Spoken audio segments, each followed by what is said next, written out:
আসসালামু আলাইকুম। ইন্ডিয়ান সরকার এবং ইন্ডিয়ান সরকার এবং ইন্ডিয়ান মিডিয়াকে নিয়ে একটু কথা বলি। ইন্ডিয়ান মিডিয়ার উদ্দেশ্যে বলি, আপনারা তো দেখি যে চশমা পরেই খবরগুলো পড়েন।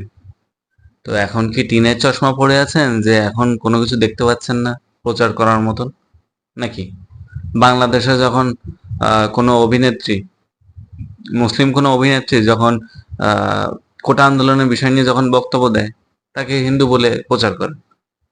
কোনো বাবা যখন তার ছেলের আহাজারিতে কান্নাকাটি করে, প্রায় 2013 সালে, সেটাকে আপনারা চালায় দেন এখন হিসেবে, বা হিন্দু বাবা হিসেবে চালায় দেন। শুধু তাই না, কোনো বাসায় যদি হামলা হয় সেটাকে আপনারা চালায় দেন যে মানে সংখ্যালঘুদের উপর হামলা। তারপরে যদি মুসলিমদের মাজার শরীফে যদি আগুন লাগানো হয়, আগুন লাগায় দেয়, সেটাকে আপনারা চালায় দেন যে মন্দিরে আগুন লাগাচ্ছে। এত চিন্তা আপনাদের, এত কিছু। মানে এইটা চোখে পড়ে না যে মাদ্রাসার হাফেজখানার ছেলেপেলেরা সহ সাধারণ জনগণ মন্দির পাহারা দিচ্ছে, তারপর সংখ্যালঘু যেসব ভাই বোনেরা আছে তাদের পাহারা দিচ্ছে, এগুলো তো চোখে পড়ে না। ওই জিনিসগুলো মানে নেগেটিভ সেন্সে কি করে কোন জিনিস প্রচার করতে হবে সেটা আপনাদের চাইতে ভালো ট্রেনিং বোধহয় আর কেউ দিতে পারে না। এই গেল আপনাদের বিষয়। আরো আছে দুর্বৃত্তকারী যারা আছে, বা যারা আর কি লুটপাট করতে আসতেছে, তাদেরকে সেনাবাহিনী ধরে নিয়ে গেছে, সেটাকে চালায় দিয়েছেন যে সংখ্যাগরিষ্ঠদের উপরে আর্মিদের হামলা, এগুলো চালায় দিয়েছেন। এখন যে ত্রিপুরা, মানে আপনাদের দেশে ত্রিপুরা ডম্বুরার থেকে মানে এই বাঁধটা যে খুলে দিছে, সর্বশেষ খুলছিল 1993 সালে। সেই বাঁধ আজকে এসে 2024 সালে যে উইদাউট নোটিসে খুলে দিছে, এটা কি আন্তর্জাতিক কোনো নিয়মের মধ্যে এটা কি পড়ে?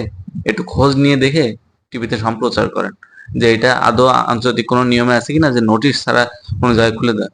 আর খুলবে তো খুলবে, বুঝলাম, সেটা বলে তো খুলবে, তাও তো খুলেনি। আর একসাথে এত পানির ফোর্স দিয়েও বা কিসের জন্য খুলবে, সেটাও তো কোথাও নিয়মে নেই। আছে? নিয়মে নেই। এবার আসি ইন্ডিয়ান গভর্নমেন্টের বিষয় নিয়ে। আপনারা যে মানে আপনাদের কথা যদি বলি, কি দিয়ে শুরু করবো জানি না। বাংলাদেশে আপনারা 11.82 বিলিয়ন USD বাংলাদেশে পণ্য আপনারা রপ্তানি করেন, এবং বাংলাদেশ থেকে রেমিটেন্স আপনারা নিয়ে যান।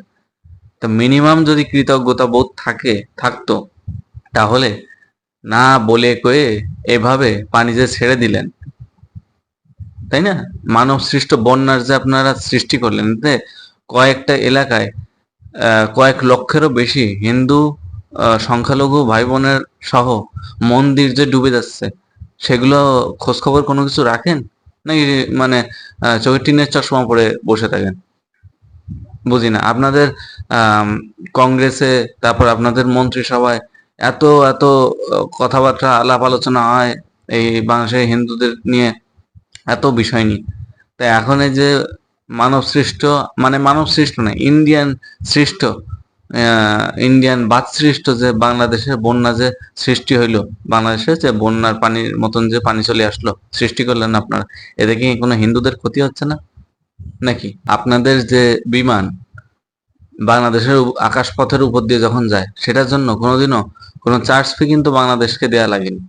কিন্তু বাংলাদেশ যখন ইন্ডিয়ার আকাশপথ যখন আহ, পার হয়ে অতিক্রম করে, তখন তার জন্য কিন্তু ঠিকই চার্জ আপনারা কেটেন। সেটা নিয়ে কিন্তু কোনো সময় কথা বলা হয়নি, কিন্তু এখন বলার দরকার পড়তেছে।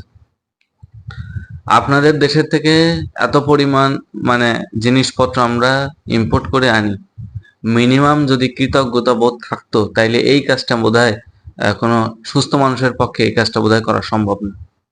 কোন জিনিসটা, তেল থেকে শুরু করে সব জিনিসই তো আপনাদের ওখান দিয়ে নিয়ে আসা হয়, কম বেশি অনেক কিছু। 2024 সালে এসে হিসাব অনুযায়ী দেখা যাচ্ছে যে 2023 সালে আপনাদের থেকে 11.82 or 3 something billion dollar USD আপনারা আমাদের দেশ থেকে রেমিটেন্স নিয়ে গেছেন। তাইলে এখন আমি আমাদের সাধারণ জনগণের উদ্দেশ্যে একটা কথাই বলি, ইন্ডিয়ান যত প্রোডাক্টস আছে, সব প্রোডাক্ট এক মানে এক হিসাবে বয়কট করে দেন। কোনো দুই হিসাব নেই, কোনো ফাইনাল হিসাব নেই, জাস্ট একটাই কথা, বয়কট করে দেন। পুরো ইন্ডিয়ার যত প্রোডাক্ট আছে সব বয়কট। মোবাইলের পার্টস থেকে শুরু করে হাতের আংটি থেকে শুরু করে জুতা, জুতা থেকে শুরু করে মাথার চুল কাটার যদি চিরুনিও যদি ইউজ করে থাকেন, সেটাও আপনারা টিভির কেবল অপারেটর যারা আছে তাদেরকে বলবেন ইন্ডিয়ান যত চ্যানেল আছে আপনারা নেবেন না সার্ভিস। ইন্ডিয়ান যত চ্যানেল আছে সেই ইন্ডিয়ান চ্যানেল আপনারা দেখবেন না, কেটে দিয়ে যেতে পারবেন, তা নাহলে আপনারা সার্ভিস নেবেন না। আর যদি ইন্ডিয়ান চ্যানেল বাংলাদেশে চালাইতে হয় এর জন্য বাংলাদেশকে, তাহলে এর বিনিময়ে টাকা দিতে হবে। একটা বিষয় গেল, কারণ বাংলাদেশের কোনো চ্যানেল ইন্ডিয়ায় চলে না, তাহলে ইন্ডিয়ান চ্যানেল এতগুলো কিসের জন্য বাংলাদেশে চলবে? বাংলাদেশে যদি ইন্ডিয়ান চ্যানেল চালাইতে হয় টাকা দিতে হবে, এবং সেই টাকা এই এই মানব সৃষ্ট বন্যার জন্য যত মানুষের ক্ষতি হয়েছে এই জন্য তাদের ডোনেট করতে হবে। কতদিনের জন্য ডোনেট করতে হবে ওটা উল্লেখ করলাম না, যতদিন দরকার ততদিন, 1 মাস 2 মাস বলে কোনো কথা বলতেছি না। এই গেল একটা বিষয়। ইন্ডিয়ান যত প্রোডাক্টের অ্যাডভার্টাইজিং চ্যানেলে যে বাংলাদেশি চ্যানেলে করা হবে, যদি করা হয় ওই সেই ক্ষেত্রে ওই যে প্রোডাক্টের অ্যাডভার্টাইজিং করার জন্য যে টাকা চ্যানেলের কর্তৃপক্ষ নেবে, সেটা দেশের জন্য বন্যা দুর্গত যে মানুষ আছে তাদের জন্য ডোনেট করতে হবে। এই গেল দ্বিতীয় কথা। এবং ফ্রুটস থেকে শুরু করে যত প্রকার জিনিস, পেঁয়াজ রসুন থেকে শুরু করে যত প্রকার জিনিস আমরা ইন্ডিয়ান ইউজ করি, আমরা কোনো কিছু ইউজ করব না যদি না তারা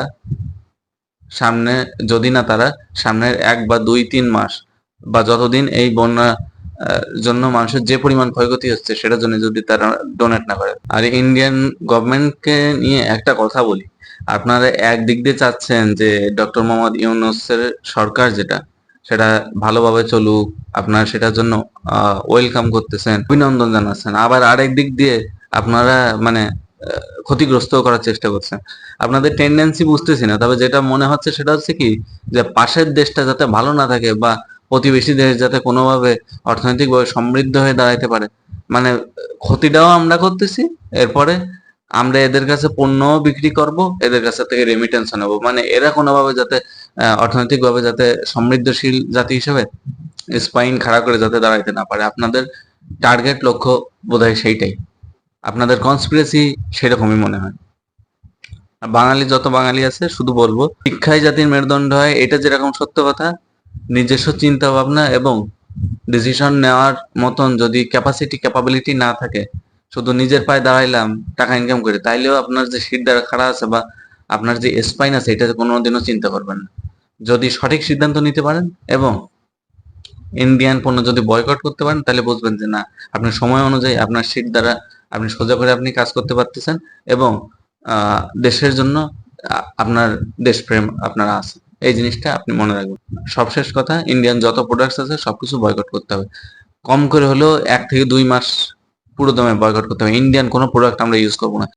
আরেকটা বিষয় বলি, যে বিষয়টা বলে শেষ করব, সেটা হলো আমি যে বলেছি যে ইন্ডিয়া এক্সপোর্ট করে বাংলাদেশে ইউএস ডলার অনুযায়ী 11.82 বিলিয়ন ইউএসডি ডলার্স বাংলাদেশ থেকে তারা এক্সপোর্ট করে রেমিটেন্স তারা নিয়ে যায়। এই কথাটা যে আমি বলেছি, এইটার যে ডকুমেন্টস, ট্রেডিশনাল ইকোনমিক্সের যে ডকুমেন্টস, সেটা আমি ভিডিও লাস্টে দিয়ে দেবো।